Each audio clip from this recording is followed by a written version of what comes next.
नमस्कार दोस्तों, मैं विकास आपके सामने फिर से हाजिर हूँ आज के अपने इस नए प्रीमियर सेशन में, जिसमें हमारा टॉपिक है केंद्रीय प्रवृत्ति के माप, मेजर्स ऑफ सेंट्रल टेंडेंसी।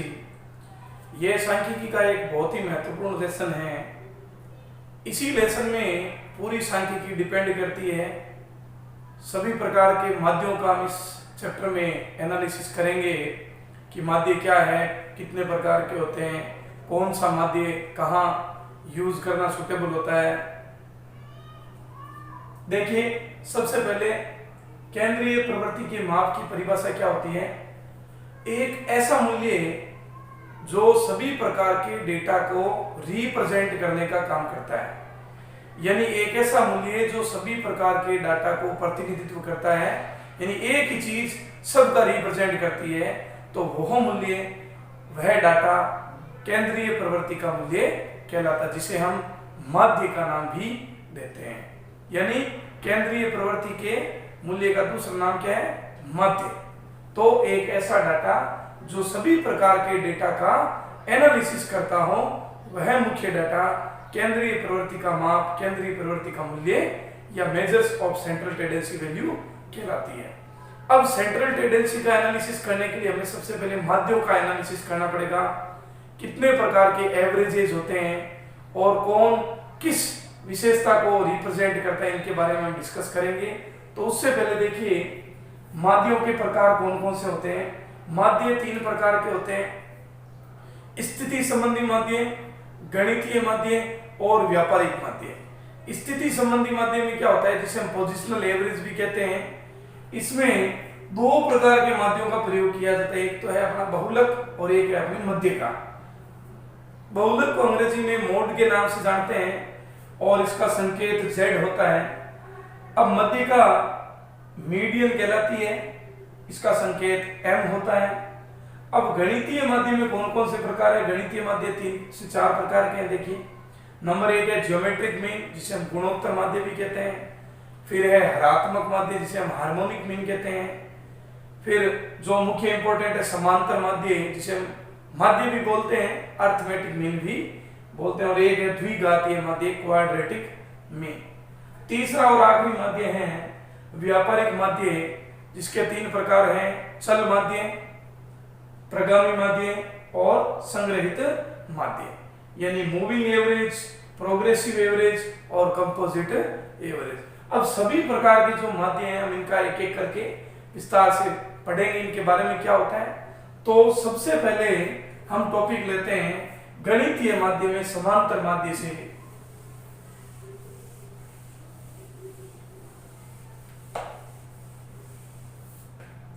पहला टॉपिक है हमारा समांतर माध्य, जिसे अरिथमेटिक मीन भी कहते हैं। अब देखिए, समांतर माध्य क्या होता है। इसका जो संकेत है वो x बार है, यानी इसे x बार से रिप्रेजेंट किया जाता है। समांतर माध्य देखो क्या होता है, केंद्रीय प्रवृत्ति का जो माप है उसमें सबसे आदर्श माप समांतर माध्य ही कहलाते हैं। यानी ये एक प्रकार का आदर्श माप है, आइडल मेजरमेंट है। इसे औसत के नाम से भी जाना जाता है, यानी सभी प्रकार की समंकों का औसत माप, आदर्श माप समांतर माध्य कहलाता है। अब समांतर माध्य में क्या सामान्य फॉर्मूला यूज किया जाता है, जैसे गणित में यूज किया जाता है। इसमें औसत का राशियों का योग बट्टा राशियों की संख्या, राशियों का योग बटे राशियों की संख्या, sum of items upon total number of items, यानी कुल कितनी मदें हैं उन सब का योग कर लीजिए और कुल मदें कितनी है उनका भाग लगाएंगे तो एक का औसत मूल्य ज्ञात हो जाएगा। तो समांतर माध्य के बारे में एक बार फिर से रिपीट कर लेते हैं। इसे अरिथमेटिक मीन भी कहते हैं। माध्यों में, गणितीय माध्यों में ये एक महत्वपूर्ण माध्य है, जिसे आदर्श माप भी कहते हैं। इसका संकेत x बार होता है और इसे औसत के नाम से भी जानते हैं। और औसत का एक सामान्य सूत्र होता है राशियों का योग बटे राशियों की संख्या। अब इसकी कुछ और भी विशेषताएं होती है, उन विशेषताओं के बारे में डिस्कस करने से पहले हम ये पढ़ना चाहेंगे कि ये ज्ञात कैसे होता है, कौन सी सीरीज में इसका क्या फॉर्मूला लगता है और इसे ज्ञात करने की कौन कौन सी मेथड हम यूज कर सकते हैं। तो इसका स्क्रीनशॉट ले लीजिए। अब देखिए मैं एक टेबल के रूप में आपको समझाता हूं। देखिए 3 सीरीज मैंने आपको बताई थी।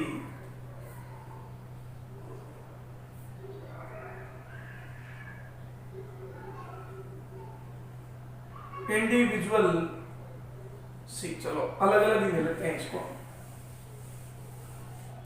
पहले हम ले लेते हैं इंडिविजुअल सीरीज में यानी व्यक्तिगत श्रेणी में समांतर माध्य कैसे ज्ञात किया जाता है। तो देखिए इसकी 2 विधियां हैं।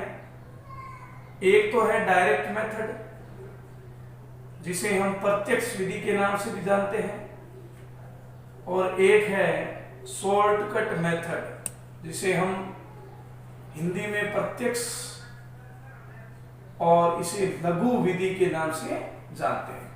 समांतर माध्य ज्ञात करने की जो इंडिविजुअल सीरीज में तरीका है उसके 2 तरीके हैं, प्रत्यक्ष विधि और लघु विधि। अब दोनों के हम अलग अलग फॉर्मूले पढ़ेंगे। पहले पढ़ते हैं डायरेक्ट मेथड में इसका क्या फॉर्मूला लगता है।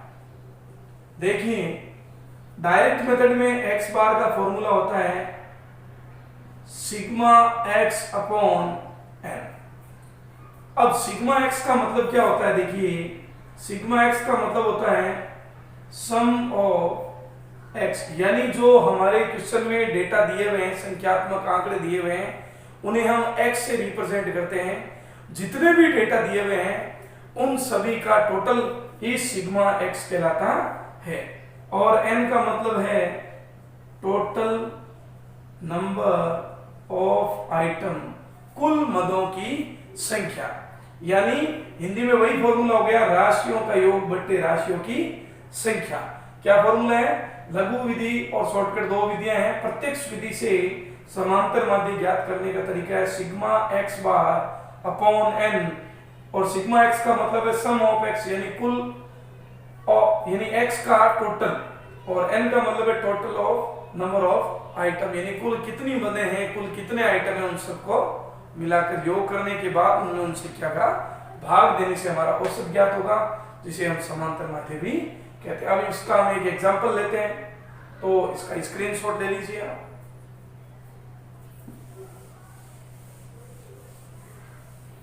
जैसे एक क्वेश्चन ले लिया मैंने, x दे रखा आपको 5, 10, 15, 10, 5, 7, 3, 20, 5 और 15। ये मान लीजिए कुछ संख्याएं हैं और आपको इस क्वेश्चन में इन संख्याओं से पूछा गया है कि समांतर माध्य ज्ञात करें। तो देखिए समांतर माध्य का जो डायरेक्ट मेथड का फॉर्मूला मैंने आपको बताया सिग्मा x अपॉन में n।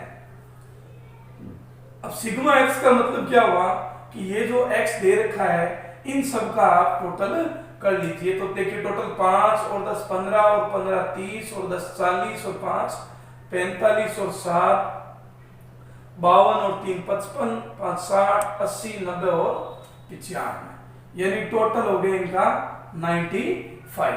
अब n का मतलब क्या है, n का मतलब है नंबर ऑफ आइटम्स, कुल कितने आइटम्स हैं, 1 2 3 4 5 6 7 8 9 और 10, टोटल संख्या है हमारी 10। तो इसका आंसर आ जाएगा अपने 9.5। ये आ गया अपना समांतर माध्य, नोट कर लीजिए।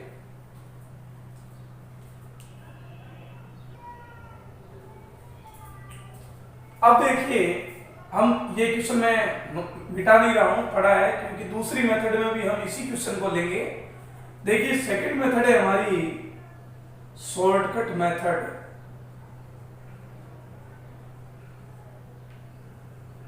अब शॉर्टकट मेथड में क्या होता है, देखिए फॉर्मूला लगाना है अपने को x bar is equal to a plus sigma dx upon में n। फॉर्मूला क्या है, ये ए इसके प्लस में है, इधर ए प्लस। अब देखिए ए का मतलब क्या होता है, एज्यूम्ड मीन, हिंदी में इसको बोलते हैं कल्पित माध्य, यानी जो हमारा x दिया हुआ होगा उसमें से अपने को एक बार एज्यूम करना है कि ये हमारा समांतर माध्य है, और इसमें हम किसी भी वैल्यू को एज्यूम कर सकते हैं, चाहे वो सीरीज के अंदर हो, और एक अन्य डेटा भी हम इसके लिए ए के लिए यूज कर सकते हैं, सीरीज में होना उसका अनिवार्य भी नहीं है। अब देखिए डी का मतलब क्या होता है, dx का मतलब ये होता है x माइनस ए, यानी समांतर माध्य की शॉर्टकट मेथड का एक formula a plus sigma dx upon n है, जिसमें a का मतलब होता है एज्यूम्ड मीन यानी कल्पित माध्य, और dx का मतलब ये होता है x माइनस ए। x का मतलब ये आपकी वैल्यू हो गई, और a का मतलब वो वैल्यू जो आपने एज्यूम की है, यानी विभिन्न चरों और कल्पित माध्य से लिए गए विचलनों का योग ही सिग्मा dx कहलाता है। यानी x और एज्यूम्ड मीन का जो डेविएशन है उनका जब हम टोटल करेंगे, जोड़ करके टोटल करेंगे, तो वो हमारा सिग्मा x हो जाएगा। अब कैसे फाइंड आउट करते हैं इसको मैं एग्जांपल में आपको दूंगा। अब n का मतलब ऊपर बताया हुआ था, number of, total number of item, इसको नोट कर लीजिए। अब देखिए इसका अपने आंसर 9.5 एक बार हम इधर नोट कर लेते हैं, 9.5 आंसर था इसका। अब हम इस क्वेश्चन को देखो इस तरह से सोल्व कर लेते हैं। x कितना है, 5, 10, 15, 10, 5, 7, 3, 20, 5 और 15, ये हो गया हमारा x। अब देखिए फॉर्मूला हमारा ये था x bar is equal to a plus sigma dx upon में n। अब देखिए सबसे पहले हमें जरूरत है हमारी dx की, और dx का मतलब मैंने आपको बताया x माइनस a, और a का मतलब ये होता है आप इसमें से कोई भी वैल्यू या इसमें जो नहीं है वो भी वैल्यू आप एज्यूम कर सकते हैं। मान लीजिए हम इस क्वेश्चन में से a का मान 10 एज्यूम कर सकते, कोई भी वैल्यू एज्यूम की जा सकती है। अब देखिए मैंने 10 का मान एज्यूम कर लिया है कि मेरा समांतर माध्य एज्यूम्ड मीन 10 है। अब हम इस 10 के आधार पर और चरों के बीच में क्या डेविएशन है, क्या विचलन है, हम उसकी गणना करेंगे। तो dx की वैल्यू कैसे ज्ञात होगी, x माइनस ए, ये रहा हमारा x और ये रहा हमारा a। अब देखिए x का मान 5 है, 5 में से 10 जाएंगे तो माइनस का 5, इसमें प्लस माइनस इग्नोर नहीं होता है, 10 में से 10 गए 0, 5, 0, माइनस का 5, माइनस का 3, माइनस का 7, 10, माइनस का 5 और 5, यानी पूरी x में से a का मान हमने लेस कर दिया। एक बार चेक कर लीजिए,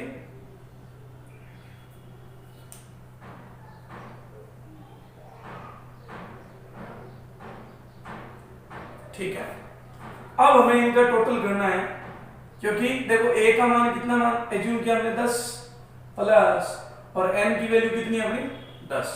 अब इनको टोटल कर लीजिए, माइनस माइनस जोड़ लीजिए देखो, और प्लस प्लस जोड़ लीजिए, 5 और 10 15, 15 और 5 20, और ये कितने हो गए देखो 7, 3, 10, 5, 15 और 5 20,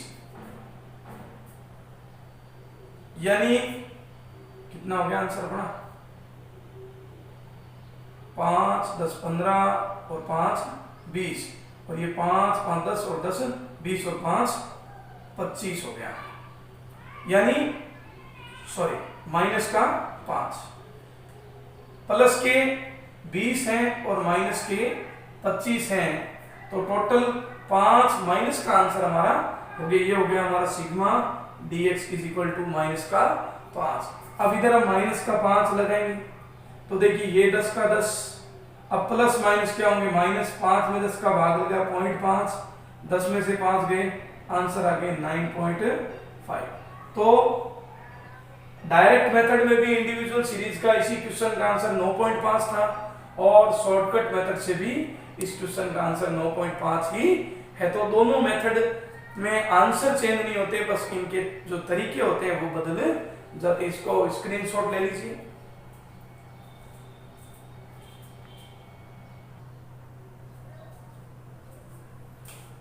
अब देखिए सेकंड जो सीरीज है हमारी डिस्क्रीट सीरीज, इंडिविजुअल सीरीज में मैंने आपको दोनों तरीके बता दिए हैं कि कैसे हम x बार ज्ञात कर सकते हैं by the use of direct method and by the use of shortcut method. अब सेकंड जो सीरीज है हमारी खंडित श्रेणी, जिसे हम डिस्क्रीट सीरीज के नाम से भी जानते हैं, उसमें x बार की वैल्यू कैसे कैलकुलेट होती है। देखिए इसमें भी दो मेथड है। एक नंबर मेथड हम ले लेते हैं डायरेक्ट मेथड। मेथड बताने से पहले मैं एक बार रिपीट कर देना चाहूंगा, खंडित श्रेणी में दो डेटा होते हैं, एक x होता है और एक f होता है। इसकी पूरी डिटेल आपको लास्ट वाले वीडियो में मैंने दे रखी है, पूरा सीरीज एनालिसिस बता दिया गया है, तो उस वीडियो को जाके आप देख सकते हैं पूरा, और उसका लिंक भी मैं डिस्क्रिप्शन में दे दूंगा, वहां पे भी जाके आप इस सीरीज एनालिसिस के पार्ट को पहले देखें ताकि ये आपको सेंट्रल टेंडेंसी वाइब्रेशन इजीली समझ में आ जाए। अब देखिए डायरेक्ट मेथड में क्या फॉर्मूला डिस्क्रीट सीरीज में एप्लीकेबल होता है। देखिए इसमें फॉर्मूला होता है x bar is equal to sigma x upon sigma f, यानी सिग्मा x fx का मतलब क्या होता है, f और x की जो गुणा होती है उनका टोटल, और f का मतलब है यही number of data, total number of data. तो ये फॉर्मूला होता है डायरेक्ट सीरीज, ये डिस्क्रीट सीरीज में डायरेक्ट मेथड से समांतर माध्य ज्ञात करने का। इसका स्क्रीनशॉट ले लीजिए। Sigma x upon sigma f, sigma fx का मतलब क्या है, f और x की मल्टीप्लाई करके आप लास्ट में इसका टोटल करना, और f का मतलब है number of data, total number of items, total number of data, कुल मदों की संख्या। अब हम इसका एक एग्जांपल लेते हैं। देखिए x और f, छोटा सा क्वेश्चन लिया है मैंने।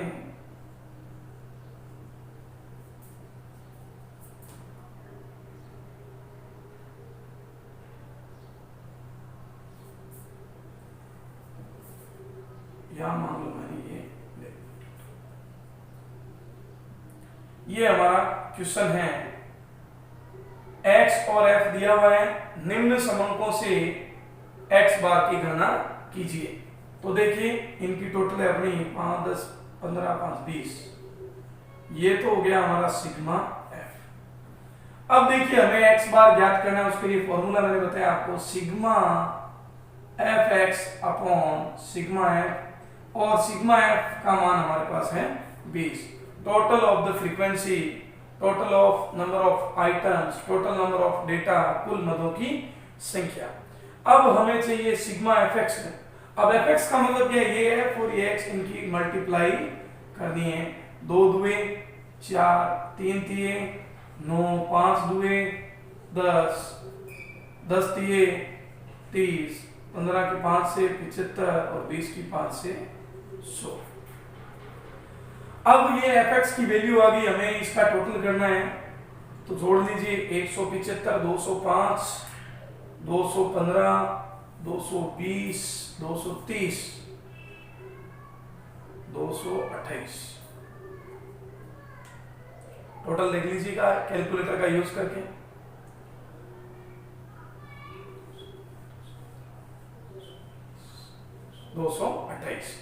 ये हो गया हमारा सिग्मा fx। अब ये वैल्यू यहाँ पे आप रख दीजिए और 2 का भाग लगा दीजिए, तो कितना आएगा 114 यानी 11.4। ये आपका x बार का मान आ जाएगा।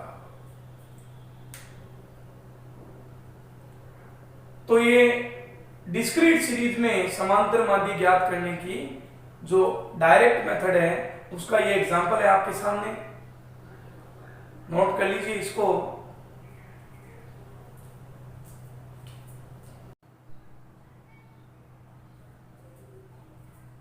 अब देखिए दूसरा जो मेथड है अपना शॉर्टकट मेथड, उस शॉर्टकट मेथड में यही क्वेश्चन हम लेते हैं और थोड़ी सी एक मेथड चेंज करेंगे। पहले फॉर्मूला समझ लीजिए, क्या फॉर्मूला होता है, x bar is equal to a plus sigma F D X upon sigma F.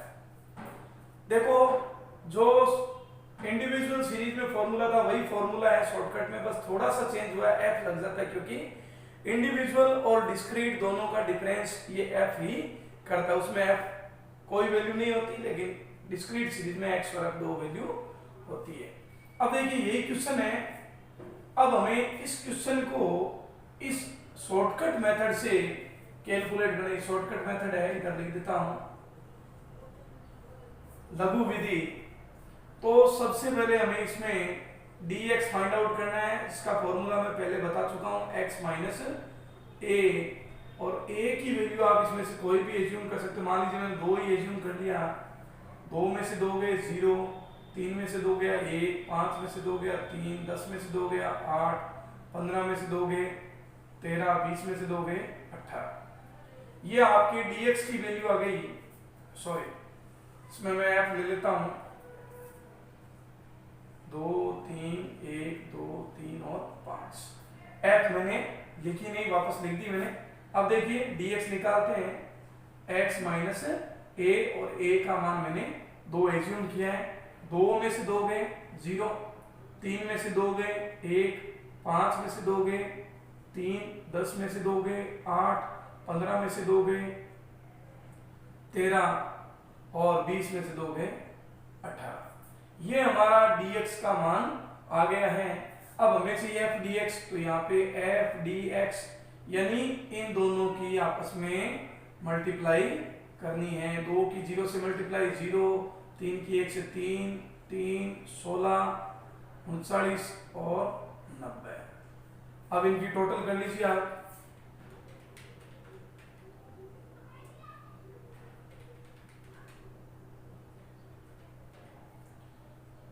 One 151 देखिए, ठीक है, ये आ गया हमारा सिग्मा एफ डी और एक्स। तो शॉर्टकट मेथड से इस तरह से हम x बार ज्ञात कर सकते हैं। सबसे पहले x और f दिया हुआ है तो आपको dx फाइंड आउट करना है, फिर dx की f से मल्टीप्लाई करनी है, तो आपका आंसर आ जाएगा सिग्मा एफ डी एक्स। अब ये वैल्यू याद रख दीजिए, देखो a का मान कितना है 2 प्लस 151 अपॉन में f की टोटल देखो 5 3 8 10 3 13 और 1 14, 2 प्लस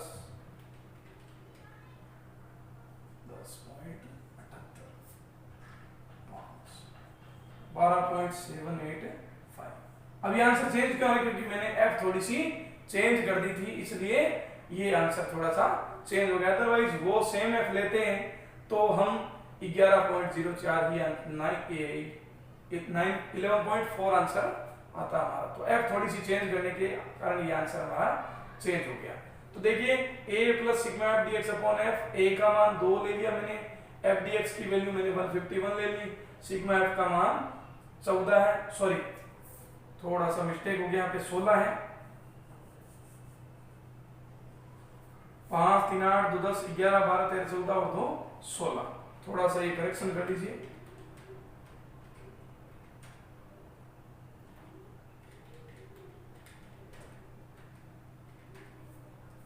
ग्यारह 11.43 और 7 और 5, ये आंसर होगा आपका। सॉरी फॉर दिस, ये थोड़ा मैंने 2 ध्यान नहीं दिया तो टोटल में मिस्टेक होगी। अब ये हमारा आंसर आ गया x bar is equal to 11.4375। तो इसका स्क्रीनशॉट ले लीजिए आप, शॉर्टकट मेथड से x बार ज्ञात करना।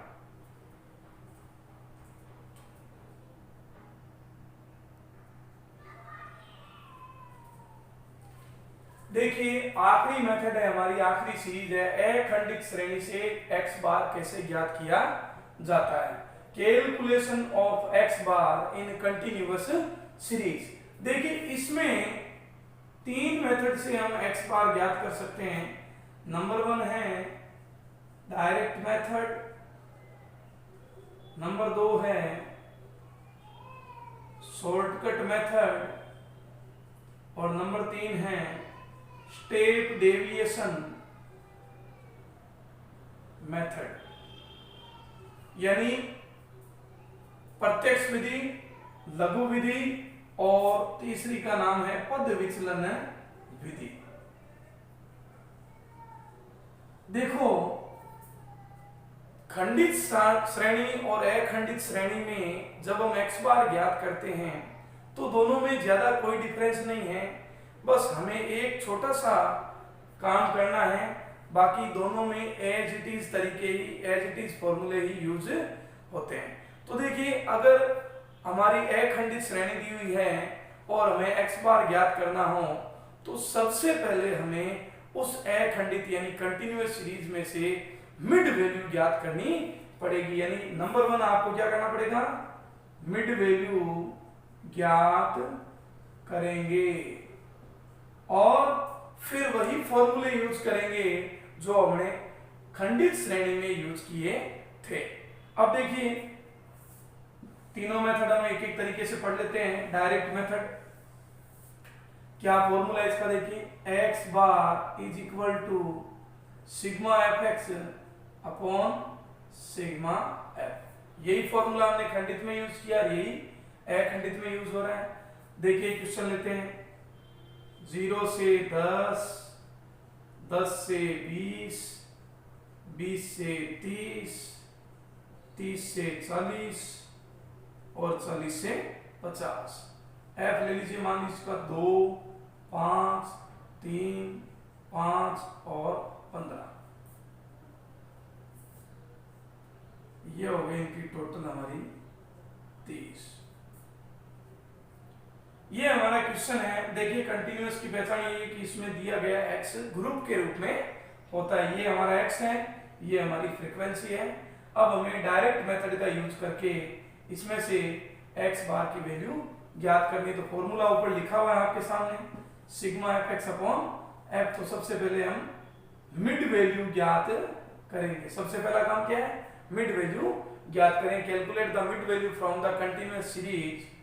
तो देखिए, मिड वैल्यू कैसे ज्ञात होती है, मैंने आपको बताया मिड वैल्यू ज्ञात करने का तरीका होता है L1 प्लस L2 अपॉन 2, यानी L1 और L2 को जोड़कर 2 का भाग। तो देखो, दोनों को जोड़ने से 10 आ रहे हैं, 2 का भाग 5, 10 और 20 30, 30 में 2 का भाग 15, 50 में 25, 35 और 45।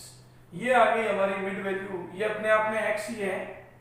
अब हमें चाहिए f और x, यानी ये f और ये x, इन दोनों की मल्टीप्लाई करनी। 2 की 5 से गुणा 10, 75, 75 कितने हो गए, 175 और 45 की मल्टीप्लाई कर लो 15 से 675। अब इनकी टोटल करनी है हमें।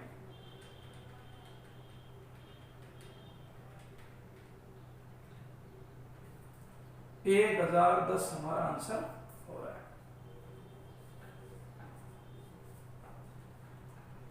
ये आ गया हमारा सिग्मा एफ एक्स। तो देखिए, x bar is equal to sigma F X upon sigma F. 1010 भाग 30, ये आएगा हमारा लगभग 33.67 एप्रोक्स। तो ये हमारा कंटिन्यूअस सीरीज से x बार ज्ञात करने का तरीका है, जो भी डायरेक्ट मेथड से। तो खंडित और अखंडित दोनों में तरीके एक जैसे हैं, बस एक स्टेप एक्स्ट्रा है कि मिड वैल्यू ज्ञात करें, फिर वही फॉर्मूले यूज करें जो आपने डिस्क्रीट सीरीज यानी खंडित श्रेणी में यूज किए थे। नोट कर लीजिए इसको।